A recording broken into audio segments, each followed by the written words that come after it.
안녕하세요. 구독, 좋아요, 알림 설정, 후원에 감사드립니다. 대한민국 차세대 전투기 KF-21 양산이 본격화되고 있지만 공동개발국 인도네시아와의 갈등이 심화되고 있다. 인도네시아는 한때 한국 방산의 최대 고객이었으나 최근 일본과 더 밀착하는 모습을 보이고 있고 한국의 첫 해외 진출국으로 여겨졌던 현지 생산 계획도 불투명하다.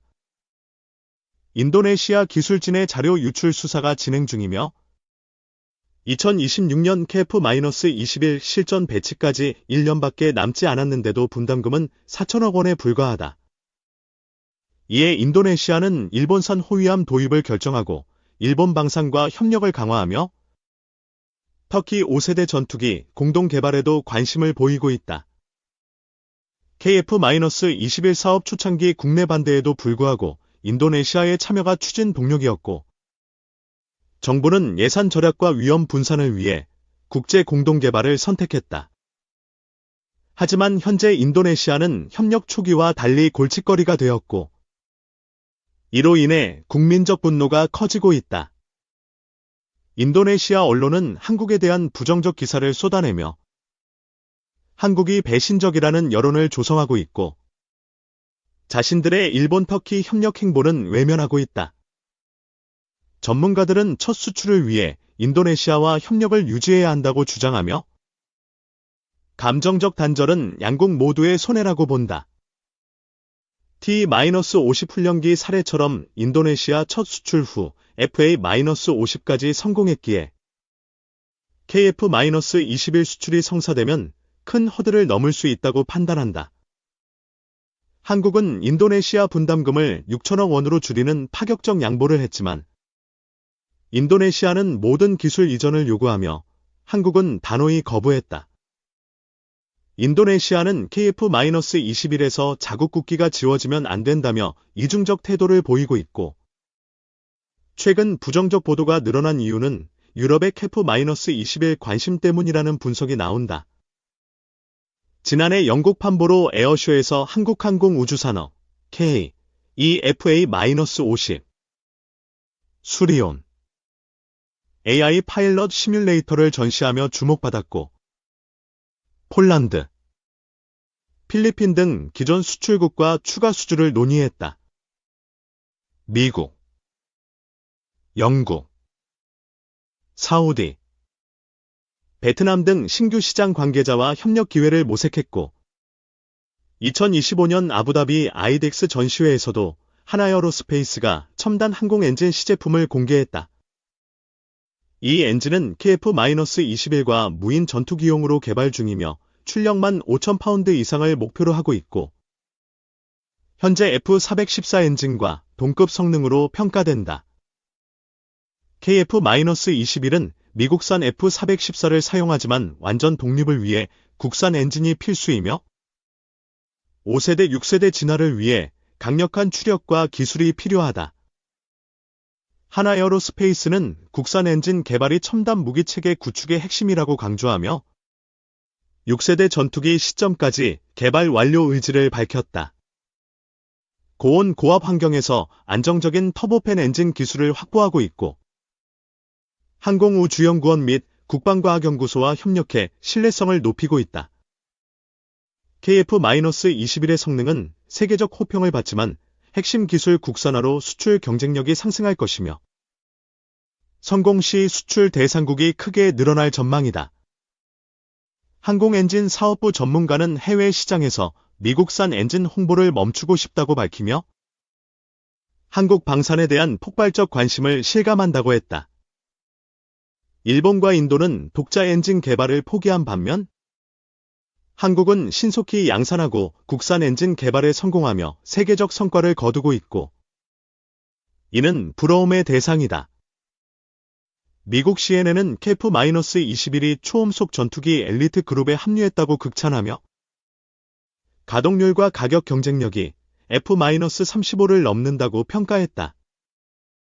국산화 비율이 놀라운 KF-21은 60억 달러 규모 프로그램으로 수출 동력과 일자리 창출을 이끌고 있고 한국의 군사력이 빠르게 향상될 것이라고 전망된다. 일본 방위성은 영국을 급히 방문했는데 영국 노동당 집권으로 G-shape 6세대 전투기 개발에 우려가 제기되었기 때문이다. 지갑은 5세대 수준으로 하향 조정되고 예산이 축소될 가능성이 있으며 영국 언론은 러시아 위협 해결에 효과적이지 않다고 보도했다.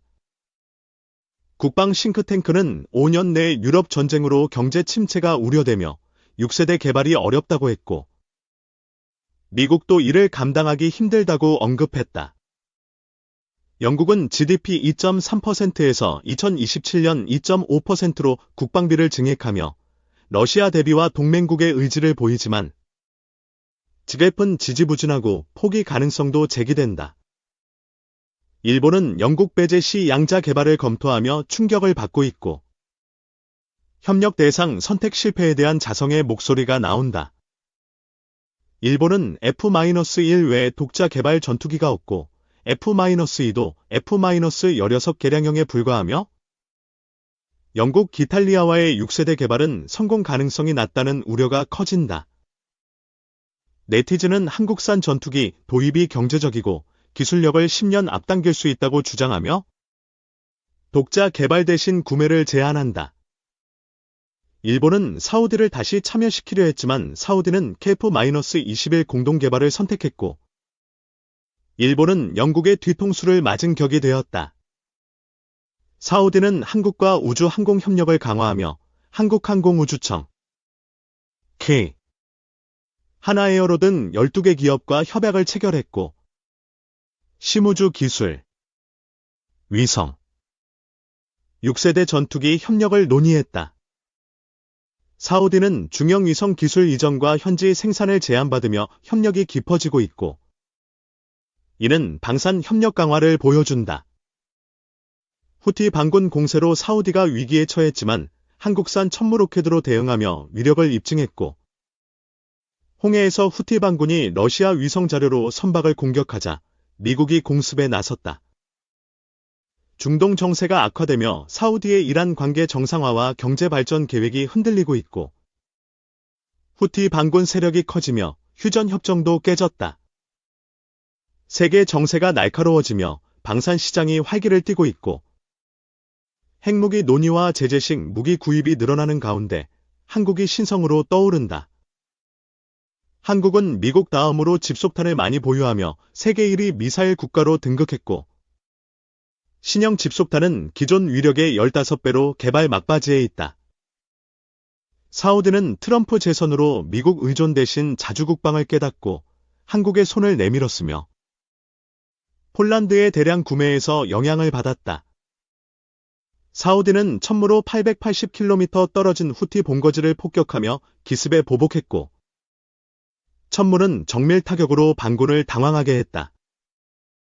천무는 아랍에미리트에서 신뢰성을 인정받으며 히마스를 능가하고 있고 기동성과 화력으로 방산 시장을 장악한다. 전장 9m, 전투 중량 31톤에도 시속 80km, 작전 반경 450km를 자랑하며 M270 대비 뛰어난 기동성과 화력을 갖췄다. K-33 131mm 로켓은 40발 이상 발사 가능하고 239mm 로켓은 집속탄과 80km 사거리를 제공하며 200에서 250km 연장 연구도 성과를 냈다. 분당 12발 발사와 KSM, GPS 연동으로 12m 정밀 타격이 가능하고 공중 수송 외 단점이 거의 없는 완성형 무기다. 사우디와 폴란드는 KSM-2 운용 천무를 도입하며 사거리 300km, 여의도 면적 살상 반경으로 북한 전역을 사정권에 둔다. KSM-2는 지난달 시제품 개발이 발표되며 고폭 집속탄 탑재로 진화했고 첫 시험 사격에서 놀라운 명중률을 보여줬다. 차세대 GPS로 정밀도가 높아졌고 발당 6억 7천만 원으로 토마호크 20억 원 보다 저렴하며 대량 양산이 가능하다. 미국 군용 지페스 칩으로 원가를 절감하며 북한 장사정포 대응에 최적화되었고, 전쟁 지속으로 한국 무기 수요가 급증한다. 한국산 무기가 해외 관심을 받으며 성장하고 있고, 핵무장론 속에서 모든 무기 위력을 높이고 있다. 대한민국이 자주국방을 이루길 기대하며 지금까지 시청해주셔서 감사드린다. 구독, 좋아요, 알림 설정으로 좋은 소식을 전해드리겠습니다. 즐거운 하루 보내세요. 대만 최초 실전 대비 훈련. 미 독립반대 철회 입장 힘입어. 대만이 17일부터 새로운 형태의 전쟁 대비 훈련을 처음 실시했다. 연합보 등 대만 매체들에 따르면 대만 육해공군은 이날 소항광, 이란 별명의 즉시전쟁 대비 훈련을 이날부터 닷새 일정으로 개시했다.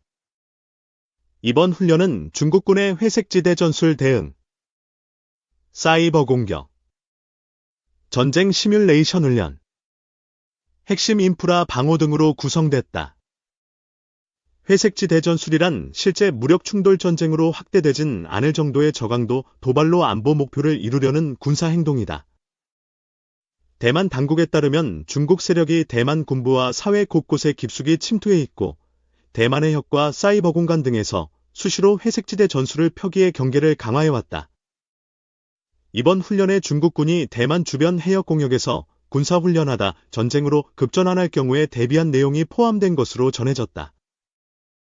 대만 소식통은 러시아와 동맹국 벨라루스가 2022년 2월 벨라루스 내에서 훈련을 벌이던 도중 러시아군의 우크라이나 침공이 이뤄진 전술을 중국이 사용할 것에 대비해 이번 훈련을 실시한 것이라고 설명했다. 이번 훈련 기간 대만 육군은 수도 타이베이와 타오이안 신주이란 지역의 장갑차 배치, 타이베이 시내로 이어진 길목에 폭발물 설치 등 방어선을 구축한다. 구리슝 대만 국방부장, 장관, 2-4일 올해 대만군 훈련은 3군 합동작전에 초점을 맞춘다며 기존 한광훈련 외에도 정보전자 작전, 항공미사일 방어, 해상지상 방어 등 신규 합동작전 훈련들이 추가됐다고 밝혔다. 중국은 당장 맞불 훈련에 나섰다. 대만 국방부에 따르면 이날 오전 6시 40분 현지 시간부터 중국 공군 J-10 전투기기 J-500 조기경보기 무인기, 드론 등 모두 26대가 대만해협 공역에 출현했으며, 이 가운데 20대가 대만해협 중간선을 넘어 대만 동서남북 공역에 진입해 중국군 함성과 함께 합동 전투 대비 순찰을 벌였다.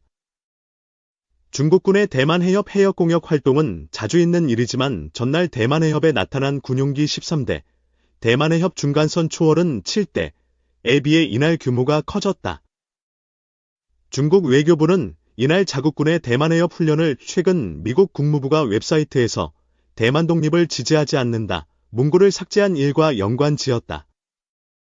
마오닝 중국 외교부 대변인이 중국의 관련 군사행동은 주권안보 영토 완전성 수호에 필요하고 합법적인 정당한 행위로 외부 세력이 고집스레 대만 독립을 종용지지하는 것에 대한 단호한 대응이자 대만 독립 분열 세력을 향한 엄중 경고라고 말했다.